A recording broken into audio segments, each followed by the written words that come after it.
Jerusalém, a cidade santa, o lugar que Deus escolheu para lhe pôr o seu nome. No seu coração, o Templo de Salomão, uma das 7 maravilhas do mundo antigo. Um lugar onde a glória de Deus habitava de forma visível. Por séculos, foi o epicentro da fé e da identidade do povo de Israel. Mas, no final do século VII a.C., uma sombra começou a crescer no leste. A sombra de um império implacável, a Babilônia, e de seu rei mais temido, Nabucodonosor. Como foi possível que a cidade de Deus, o lugar da sua habitação, fosse entregue nas mãos de um rei pagão para ser saqueada, queimada e totalmente destruída? Foi uma falha militar? Uma tragédia política? A resposta da Bíblia é muito mais profunda e aterrorizante. A queda de Jerusalém não foi um acidente, foi uma nomeação. Deus mesmo, em sua palavra, chama Nabucodonosor de meu servo para executar o seu juízo. Por quê? O que uma nação precisa fazer para que Deus use seus inimigos para discipliná-la de forma tão severa? Esta mensagem é para você que ama a sua nação e ora por ela. É para você que se pergunta até onde vai a paciência de Deus com a injustiça e a idolatria. A história da queda de Jerusalém é talvez o alerta mais claro em toda a Bíblia sobre as consequências da desobediência coletiva.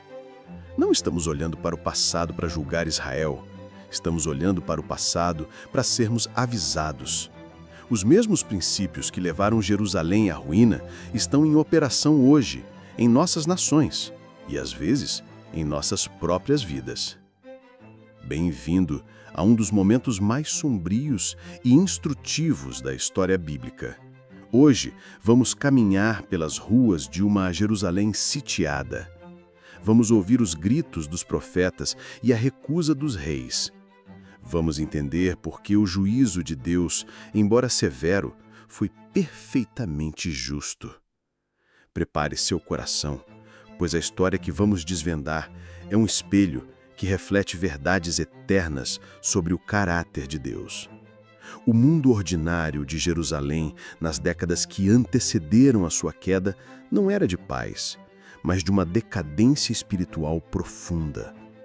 O livro de Jeremias e 2 Reis nos pinta um quadro sombrio. Idolatria praticada abertamente, injustiça social, corrupção dos sacerdotes e falsos profetas que pregavam paz, paz, quando não havia paz. O normal deles era uma religiosidade hipócrita, uma casca de obediência que escondia um coração rebelde. Você já viu um ambiente, talvez até uma igreja, onde todas as formas externas de religião estão presentes, mas o poder e a santidade de Deus estão ausentes? A geração antes do dilúvio, nos dias de Noé, o mundo ordinário deles é descrito em Gênesis 6 como um lugar onde a maldade do homem se multiplicara sobre a terra e que toda a imaginação dos seus pensamentos era só má continuamente. A vida continuava, casamentos, negócios, mas a corrupção havia chegado a um ponto de não retorno. Em nossa vida ou em nossa nação, qual pecado normalizado ou hipocrisia religiosa estamos tolerando que pode estar atraindo a disciplina de Deus? A chamada para essa nação não foi para a glória, mas para o arrependimento. Deus, em sua misericórdia, não enviou o juízo sem antes enviar inúmeros alertas. Homens como Jeremias, Sofonias, Abacuque e, mais tarde, Ezequiel foram a voz de Deus. A chamada era clara. Assim diz o Senhor: convertam-se, cada um do seu mau caminho e da maldade de suas ações. Não me provoquem a ira com as obras de vossas mãos para o vosso próprio mal. Jeremias 25:5. A aventura que Deus lhes propunha era a jornada de volta a Ele. Era a chance de evitar o desastre. A chamada de Jonas para Nínive foi um chamado ao arrependimento que foi ouvido e a cidade foi poupada. A chamada de Jeremias Para Jerusalém, foi um chamado ao arrependimento que foi ignorado, e a cidade foi destruída. A mesma chamada, o mesmo Deus, duas respostas diferentes, dois destinos diferentes. A forma como respondemos à voz profética de Deus hoje determina o nosso futuro. João Batista veio como a voz do que clama no deserto: preparai o caminho do Senhor. Ele era a última grande chamada de Deus antes da vinda do Messias. Jeremias era a última grande chamada antes da vinda de Nabucodonosor. A resposta de Judá à chamada de Deus foi uma recusa violenta e obstinada. Eles não só ignoraram os profetas, eles o odiaram. Jeremias foi espancado, preso em um poço de lama e acusado de traição por dizer a verdade. O rei Jeoaquim pegou o rolo com as profecias de Jeremias, cortou-o com um canivete e queimou-o no fogo. Jeremias 36. A recusa deles foi um ato deliberado de queimar as pontes com Deus. Eles disseram, na prática, nós não queremos ouvir a sua voz. Queremos os nossos ídolos, as nossas alianças políticas e os nossos profetas que nos dizem o que queremos ouvir. A geração que saiu do Egito se recusou a entrar na terra prometida por causa da incredulidade, mesmo depois de ver todos os milagres de Deus. A consequência foi vagar 40 anos no deserto até que todos morressem. A recusa ao chamado de Deus nunca fica sem consequências. Os líderes religiosos nos dias de Jesus se recusaram a aceitá-lo, mesmo diante de suas obras e palavras. Eles o chamaram de blasfemo e conspiraram para matá-lo. Eles eram tão religiosos, mas tão fechados para Deus, que crucificaram o próprio Filho de Deus. A recusa deles trouxe um juízo terrível sobre a nação no ano 70 depois de Cristo. Nesta jornada de juízo, o mestre, ou o agente que Deus usa para ensinar a lição mais dura, é Nabucodonosor. Em Jeremias 25:9, Deus faz uma declaração chocante. Eis que eu enviarei e tomarei a todas as famílias do norte, diz o Senhor, e a Nabucodonosor, rei de Babilônia, meu servo, e os trarei sobre esta terra. Deus, o mestre soberano da história, chama um rei pagão e idólatra de meu servo, porque ele o usaria como sua vara de disciplina. Judá se recusou a aprender com os profetas de Deus. Então, Deus lhes ensinaria através do exército da Babilônia. O encontro deles não seria com um mestre gentil, mas com um executor implacável da vontade divina. Deus usou a Síria, outra nação brutal, e a chamou de a vara da minha ira, para disciplinar o reino do norte, Israel, anos antes. O princípio é claro. Deus é soberano sobre as nações e pode usar até mesmo os ímpios para cumprir seus propósitos de juízo sobre o seu próprio povo rebelde. Anos depois, Deus usaria outro rei pagão, Ciro, e o chamaria de meu pastor e seu ungido, Isaías 44 e 45, para libertar o povo do cativeiro. Deus move os reis e os reinos como peças em seu tabuleiro. Ele não está limitado pela fé ou pela falta de fé dos líderes mundiais. O limiar para a destruição final foi cruzado em 605 a.C., com o primeiro cerco de Nabucodonosor a Jerusalém. A partir deste momento, a independência de Judá acabou.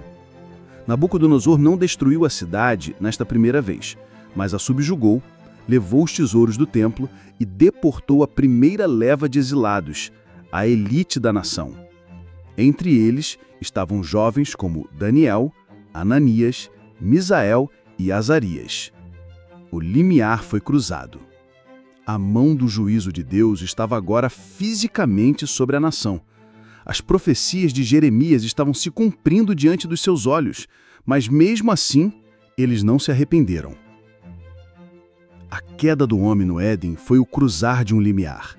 Ao comerem do fruto, Adão e Eva cruzaram da inocência para o pecado, e a história do mundo mudou para sempre. O primeiro cerco de Jerusalém foi o fruto proibido da desobediência nacional sendo colhido. A fase entre o primeiro cerco e a destruição final foi marcada por provas ou oportunidades de submissão. A mensagem de Deus através de Jeremias era: sujeitai-vos ao rei da Babilônia e vivei. Mas os reis de Judá, Joaquim e depois Zedequias, repetidamente se rebelaram.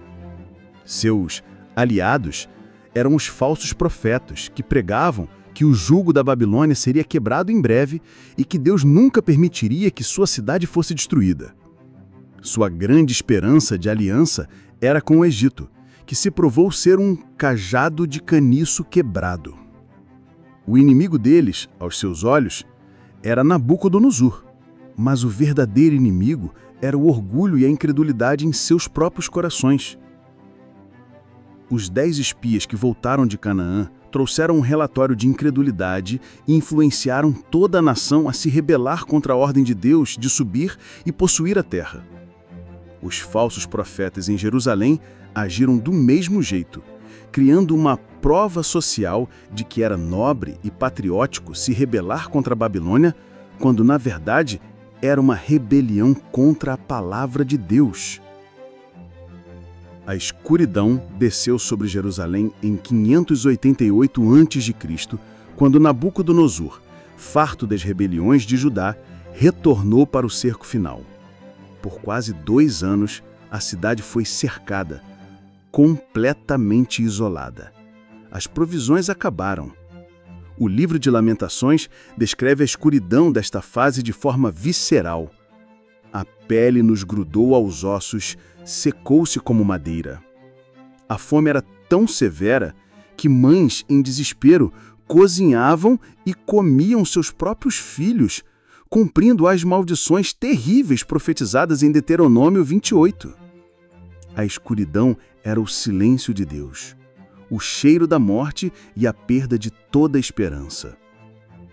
A escuridão que cobriu o Egito durante a 9ª praga era uma escuridão física que se podia apalpar. A escuridão em Jerusalém era física, social e espiritual. Era a ausência completa de pão, de paz e da presença protetora de Deus.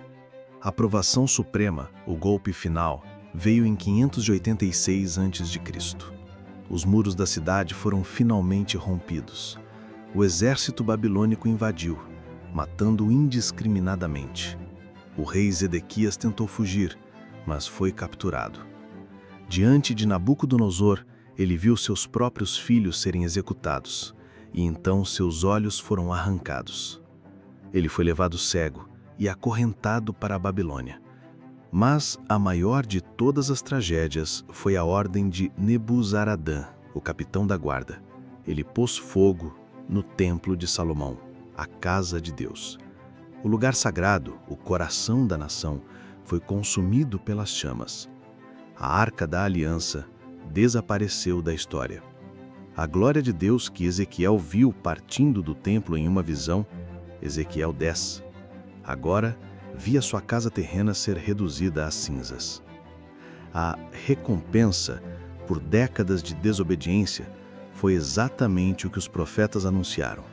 A cidade foi queimada, os muros foram derrubados, o restante do povo foi levado cativo para a Babilônia, e a terra prometida, foi deixada desolada.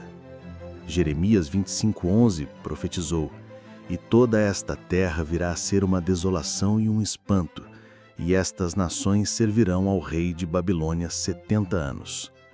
A recompensa da rebelião foi a perda de tudo: sua terra, sua cidade, seu templo, sua liberdade.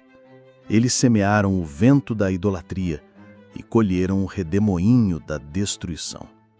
Em contraste, a recompensa de Ruth por sua lealdade a Deus e a Noemi foi encontrar redenção, um marido e um lugar na linhagem do Messias.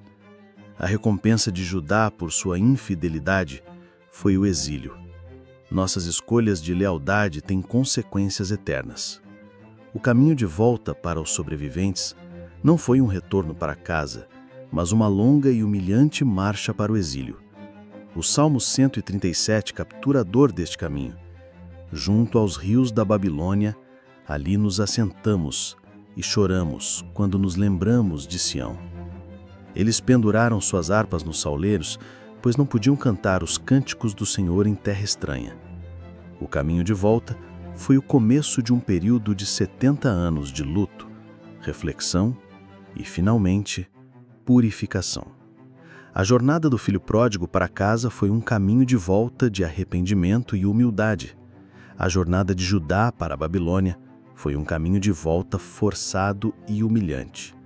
No entanto, em ambos os casos, a jornada para longe de casa se tornou o caminho que eventualmente os levaria de volta para Deus. Em meio à morte de uma nação, Deus plantou uma semente de ressurreição. A destruição não foi total. Deus sempre preserva um remanescente. Jeremias falou sobre figos bons, os que foram para o exílio primeiro, como Daniel, e figos maus, os que ficaram e persistiram na rebelião. No exílio, longe da corrupção de Jerusalém, este remanescente seria purificado. Foi lá que eles se voltaram para as Escrituras, que sinagogas foram estabelecidas. A nação como entidade política morreu, mas o povo da aliança foi preservado. A idolatria, que foi a causa da queda, foi curada no fogo do exílio. Eles nunca mais, como nação, adoraram ídolos. A ressurreição de Cristo aconteceu depois da morte. A ressurreição de Israel como nação, 70 anos depois, e finalmente em 1948, aconteceu depois da morte do exílio. A morte não é o fim na agenda de Deus. Muitas vezes é o pré-requisito para uma nova vida. O elixir, a lição amarga, mas curadora que o remanescente trouxe de volta do exílio, foi o antídoto para a idolatria. Eles aprenderam da maneira mais difícil que Javé é o único Deus verdadeiro e que ele não tolera rivais. Eles retornaram com uma reverência pela lei de Deus que não tinham antes, como vemos na reforma de Esdras e Neemias. O elixir foi a compreensão profunda de que obediência não é uma opção, é a única fonte de vida, segurança e bênção. A destruição de Jerusalém se tornou a história de advertência mais poderosa para todas as gerações futuras. A história de Nabucodonosor e Jerusalém não é sobre Babilônia, é sobre Deus. É sobre um Deus que é santo e justo, que não pode e não vai tolerar o pecado para sempre, mesmo entre o seu povo.